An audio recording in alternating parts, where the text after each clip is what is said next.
24 আগস্টে দিল্লিতে পালিয়ে যেতে বাধ্য হন শেখ হাসিনা। এরপর থেকেই কবে ফিরছেন শেখ হাসিনা এই প্রশ্ন এখন ঘোরে আওয়ামী লীগ নেতাকর্মীদের মুখে। যদিও এই প্রশ্নের কোনো স্পষ্ট উত্তর এখনো নেই, বরং বাস্তবতা হলো তিনি দিল্লিতে আছেন, তার বিরুদ্ধে মৃত্যুদণ্ডের রায় রয়েছে, আওয়ামী লীগের কার্যক্রম নিষিদ্ধ, আর বাংলাদেশে নির্বাচন মাত্র 2 সপ্তাহ দূরে। ঠিক এমন সময় ভারতের একটি প্রভাবশালী গণমাধ্যম তাকে প্রশ্ন করল, বাংলাদেশে অবতরণের পর আপনার অগ্রাধিকার কি হবে? কবে ফিরবেন সেটা নয়, কি করবেন সেটাই প্রশ্ন। এই প্রশ্নটা শুধু একটি সাক্ষাৎকারের শুরু নয়, এটা একটা রাজনৈতিক ইঙ্গিত। এরপর শেখ হাসিনা যা বললেন, ভারত, বিএনপি, জামায়াত, ডক্টর ইউনূস, নির্বাচন এবং আওয়ামী লীগের পুনর্গঠন নিয়ে, তা আর কোনো সাধারণ বক্তব্যে সীমাবদ্ধ থাকেনি, বরং এটি হয়ে উঠেছে ভবিষ্যৎ রাজনীতির এক স্পষ্ট রূপরেখা। এই সাক্ষাৎকার কি শেখ হাসিনার ফেরার প্রস্তুতির বার্তা, নাকি বিএনপির জন্য নতুন এক মেরুকরণের সংকেত? চলুন বিশ্লেষণে যাই, খুঁজে দেখি প্রশ্নের ভেতরের রাজনীতি। এই সাক্ষাৎকারে সবচেয়ে অস্বাভাবিক বিষয়টা ছিল প্রশ্নের ধরন। কারণ যাকে প্রশ্ন করা হচ্ছে তিনি শুধু সাবেক প্রধানমন্ত্রী নন, তিনি এখনো ভারতে অবস্থানরত, বাংলাদেশের আদালতে মৃত্যুদণ্ডপ্রাপ্ত এবং তার দল রাষ্ট্রীয়ভাবে নিষিদ্ধ। এমন পরিস্থিতিতে স্বাভাবিক প্রশ্ন হতো, আপনি কবে ফিরবেন, আদৌ ফিরতে পারবেন কিনা? কিন্তু প্রশ্নটা সে পথে যায়নি। G24 ঘন্টা জানতে চেয়েছে দেশে ফেরার পর কি করবেন, যার মানে দাঁড়ায় একটাই, ধরেই নেওয়া হয়েছে ফিরছেন শেখ হাসিনা। এখান থেকেই শুরু হয় সন্দেহ, এটা কি নিছক সাংবাদিকতা, নাকি কোনো বার্তা পৌঁছে দেওয়ার দায়িত্ব? শেখ হাসিনার অবস্থান কি, অবসর না প্রস্তুতি? এই প্রশ্নের উত্তরে শেখ হাসিনা কোনো দ্বিধা রাখেননি। তিনি পয়েন্ট আকারে বলেছেন ফেরার পর তার অগ্রাধিকার কি হবে। তিনি দাবি করেছেন, প্রথমত দেশে সাংবিধানিক শাসন ভেঙে পড়েছে, আইনের শাসনের বদলে চলছে মব রাজনীতি, অর্থনীতি স্থবির, বিনিয়োগ বন্ধ, কর্মসংস্থান সংকুচিত, সংখ্যালঘুরা আতঙ্কে। এই অবস্থার সমাধান হিসেবে তিনি আবারও জোর দিয়েছেন সব দলের অংশগ্রহণে একটি গ্রহণযোগ্য নির্বাচনের উপর।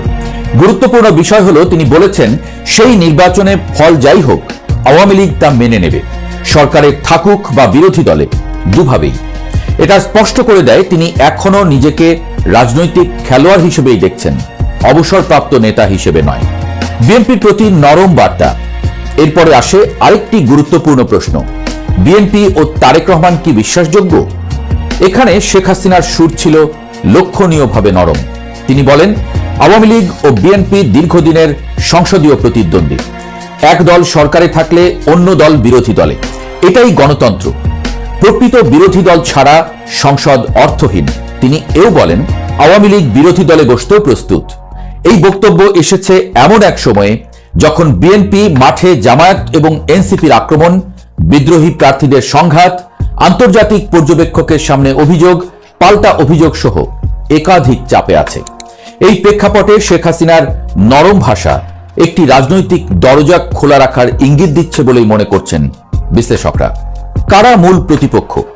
সাক্ষাৎকারে শেখ হাসিনা সবচেয়ে কড়া ভাষায় আক্রমণ করেছেন জামায়াত ও এনসিপি এবং এই শক্তিগুলোর পৃষ্ঠপোষক হিসেবে অভিযুক্ত করেছেন ডক্টর মোহাম্মদ ইউনূসকে। লক্ষ্য করার মতো বিষয়, এই তালিকায় বিএনপি নেই, অর্থাৎ শেখ হাসিনার আঁকা শত্রু মিত্রের মানচিত্রে মূল সংঘাতের রেখা এখন একদিকে ডক্টর ইউনূস সরকার এবং জামায়াত আর এনসিপি বনাম বাকি রাজনৈতিক শক্তি। আওয়ামী লীগ পুনর্গঠন, ভবিষ্যতের রূপরেখা। শেখ হাসিনা স্পষ্ট করে বলেন, আওয়ামী লীগ কোনো পরিবার ভিত্তিক দল নয়, এটি একটি গণভিত্তিক রাজনৈতিক সংগঠন। তবে বর্তমান সংকট দেখিয়ে দিয়েছে দলের সংস্কার দরকার। নতুন প্রজন্মের সঙ্গে সংযোগ রাখতে পারে, শহর ও গ্রামের তরুণদের সমস্যা বোঝে, শুধু আনুগত্য নয় রাজনৈতিক সক্ষমতাও আছে, এমন ব্যক্তিদের তিনি খুঁজছেন।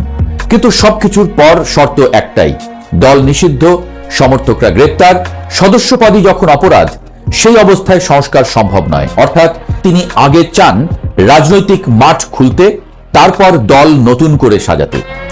শেষ প্রশ্নটা এখানেই, শেখ হাসিনার এই সাক্ষাৎকার কি বিএনপিকে নতুন কোন সমীকরণে আগ্রহী করবে, নাকি তারেক রহমান নিজের নির্বাচনী ছকেই অটল থাকবেন? এই মুহূর্তে আপনাদের সামনে কথা বলতে এসেছি টাইম ম্যাগাজিনকে কি আওয়ামী লীগের নিষেধাজ্ঞা প্রত্যাহারের ইঙ্গিত দিলেন তারেক রহমান।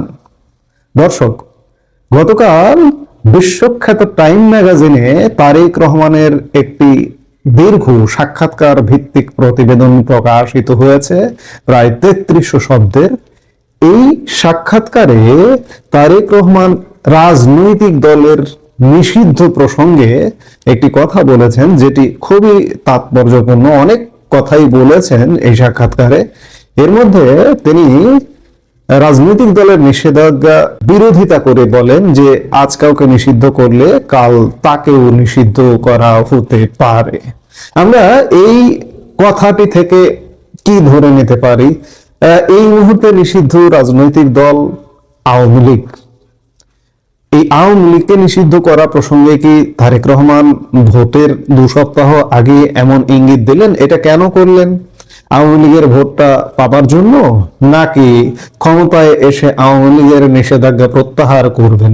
ঠিক একদিন আগে আওয়ামী লীগ প্রধান শেখ হাসিনা এবং বাংলাদেশের নির্বাসিত প্রধানমন্ত্রী শেখ হাসিনা জি24 ঘন্টার পক্ষ থেকে একদিন আগে যে সাক্ষাৎকারটি প্রকাশ হয়েছিল, সেখানে ছিল শেখ হাসিনাকে প্রশ্ন করা হয়েছিল যে তারেক রহমান ও বিএনপি তাদের কি বিশ্বাস করা যায়? আওয়ামী লীগ প্রধান শেখ হাসিনা বলেছিলেন যে বিএনপি ও আওয়ামী লীগের দীর্ঘদিনের সংসদীয় প্রতিদ্বন্দ্বিতা রয়েছে, এটাই গণতন্ত্রের স্বাভাবিক রীতি। শক্তিশালী বিরোধিতা শাসন ব্যবস্থাকে আরো মজবুত করে, কিন্তু কিছু বাস্তব সত্য ভুললে চলবে না। তারেক রহমান 17 বছর লন্ডনে স্বচ্ছন্দ নির্বাসনে কাটিয়েছেন। সরকারি অর্থ তছরুপে দোষী সাব্যস্ত হওয়ার পর নেতৃত্ব মানে জবাবদিহি ও মাঠে উপস্থিতি, বিদেশে বসে নির্দেশ দেওয়া নয়। আরো উদ্বেগজনক বিষয়, বিএনপির চরমপন্থী শক্তির সঙ্গে আপোষ করার দীর্ঘ ইতিহাস রয়েছে। ইতিমধ্যেই দেখা যাচ্ছে ভোটারদের বাড়ি বাড়ি গিয়ে ভয় দেখানো হচ্ছে, হুমকি দিয়ে ভোট আদায় করা হচ্ছে। এটা গণতন্ত্র নয়, এটা জবরদস্তি। তারেক রহমানের প্রতি পুরোপুরি যে বিশ্বাস আছে শেখ হাসিনার, সেটিও নয়, কিন্তু শেখ হাসিনা তারেক রহমানের প্রতি একটি বলা যায় আর্জি বা দাবি জানিয়েছেন যে বিএনপি যদি সরকার গঠন করে আমি আশা করব, আর্জি বলা ঠিক হবে না, আশাবাদ ব্যক্ত করেছেন যে আশা করব তারা আওয়ামী লীগের উপর থেকে নিষেধাজ্ঞা তুলে নিয়ে প্রকৃত সংসদীয় গণতন্ত্র ফিরিয়ে আনবে। প্রকৃত বিরোধী দল ছাড়া সংসদ কখনো সংসদ হতে পারে না। 27 তারিখে G24 এর এই সাক্ষাৎকার প্রকাশিত হয়েছে, আর 28 জানুয়ারি প্রকাশিত হলো তারেক রহমানের টাইম ম্যাগাজিনের সাক্ষাৎকার। শেখ হাসিনার সেই আর্জি বা আশাবাদের সাথে তারেক রহমানের আশাবাদ মনে হচ্ছে যেন খানিকটা মিলে যাচ্ছে, যে রাজনৈতিক দল নিষিদ্ধ করার বিরুদ্ধে তার অবস্থান। আজ কাউকে নিষিদ্ধ করলে কাল তাকেও নিষিদ্ধ হতে পারে। দীর্ঘ 17 বছর নির্বাসন শেষে দেশে ফিরে এখন বাংলাদেশের রাজনীতির কেন্দ্রবিন্দুতে তারেক রহমান। যুক্তরাষ্ট্র ভিত্তিক প্রভাবশালী সাময়িকী টাইম ম্যাগাজিনে বুধবার 28 জানুয়ারি তাকে নিয়ে একটি বিশেষ প্রতিবেদন প্রকাশ করেছে। টাইম ম্যাগাজিনের সেই প্রতিবেদনে তারেক রহমানকে আখ্যা দেওয়া হয়েছে বাংলাদেশের প্রডিগাল সন বা প্রত্যাবর্তনকারী উত্তরাধিকারী হিসেবে। প্রতিবেদনে বলা হয়েছে, কণ্ঠস্বর ভাঙা ও শারীরিক দুর্বলতা সত্ত্বেও রাজনীতিতে সক্রিয় ভূমিকায় ফেরার সংকল্প স্পষ্ট তারেক রহমানের। দেশে ফেরার কয়েকদিনের মধ্যেই তার মা বাংলাদেশের প্রথম নারী প্রধানমন্ত্রী খালেদা জিয়ার মৃত্যু তাকে ব্যক্তিগতভাবে ভীষণ নাড়া দিলেও রাজনৈতিক দায়িত্ব পালনের ব্যাপারে তিনি অনড়। টাইমের সঙ্গে একান্ত সাক্ষাৎকারে তারেক রহমান বলেন, দায়িত্ব এড়িয়ে যাওয়ার সুযোগ নেই। দেশের মানুষ তাকে যে আস্থা দিয়েছে সেটাই তার রাজনীতিতে থাকার প্রধান কারণ। তিনি স্পষ্ট করে বলেন, তিনি শুধু পারিবারিক পরিচয়ের কারণে রাজনীতিতে নেই, বরং দলের সমর্থকরাই তাকে সামনে এনেছে। দেশে ফেরার পর এটাই ছিল তারেক রহমানের প্রথম সাক্ষাৎকার। প্রতিবেদনে উল্লেখ করা হয়, আসন্ন 12 ফেব্রুয়ারির জাতীয় নির্বাচনে তারেক রহমান পরিষ্কারভাবে এগিয়ে থাকা প্রার্থী। সাম্প্রতিক জনমত জরিপ অনুযায়ী তার নেতৃত্বাধীন বিএনপির প্রতি প্রায় 70% ভোটারের সমর্থন রয়েছে, যেখানে নিকটতম প্রতিদ্বন্দ্বী জামাতে ইসলামের জনসমর্থন মাত্র 19%। আমি আগেই বললাম যে টাইম ম্যাগাজিনের প্রায় 3300 শব্দের বিশাল প্রতিবেদনে বাংলাদেশের সামগ্রিক পরিস্থিতি বিশ্লেষণ করা হয়েছে। উচ্চ মূল্যস্ফীতি, টাকার দুর্বল মান, বৈদেশিক মুদ্রার রিজার্ভ সংকট এবং যুব বেকারত্ব বড় চ্যালেঞ্জ হিসেবে চিহ্নিত করা হয়েছে। প্রতি বছর 20 লাখ তরুণ কর্মবাজারে প্রবেশ করলেও সেই অনুপাতে কর্মসংস্থান সৃষ্টি হচ্ছে না। এ বিষয়টি তারেক রহমানের জন্য বড় পরীক্ষা বলে উল্লেখ করেছে টাইম। নীতিগতভাবে একজন টেকনোক্রেটিক রাজনীতিক হিসেবে তুলে ধরা হয়েছে। তিনি খাল খনন, ব্যাপক বৃক্ষ রোপণ, ঢাকায় নতুন সবুজ অঞ্চল তৈরি, বর্জ্য থেকে বিদ্যুৎ উৎপাদন, দক্ষতা উন্নয়ন এবং বেসরকারি খাতের সঙ্গে স্বাস্থ্য খাতে অংশীদারত্বের পরিকল্পনার কথা বলেছেন। তারেক রহমানের বিশ্বাস, এসব পরিকল্পনার 30% বাস্তবায়ন করতে পারলেও জনগণ তাকে সমর্থন করবে। টাইমের সাক্ষাৎকারে তারেক রহমান যেমন রাজনৈতিক দলের নিষিদ্ধের বিরোধিতা করেছেন, ঠিক তেমনি প্রতিবেদনে শেখ হাসিনাকে স্বৈরাচারী উল্লেখ করে তার পতনের পর বাংলাদেশের রাজনৈতিক রূপান্তর, ছাত্র আন্দোলন, আইন শৃঙ্খলা পরিস্থিতির অবনতি এবং ইসলামপন্থী রাজনীতির উত্থান নিয়েও বিস্তারিত আলোকপাত করেছে। এতে বলা হয়েছে, অন্তর্বর্তী সরকারের সংস্কার প্রচেষ্টা এখনো অসম্পূর্ণ এবং নির্বাচন পরবর্তী বাংলাদেশ কোন পথে যাবে সেটাই সবচেয়ে বড় প্রশ্ন। তারেক রহমান নিজেকে তুলনামূলকভাবে নরম ও শ্রোতা মনস্ক নেতা হিসেবে উপস্থাপন করছেন। তিনি বলেন, রাস্তায় মানুষ যেন নিরাপদে থাকে, ব্যবসা করতে পারে, এটাই তার প্রথম অধিকার।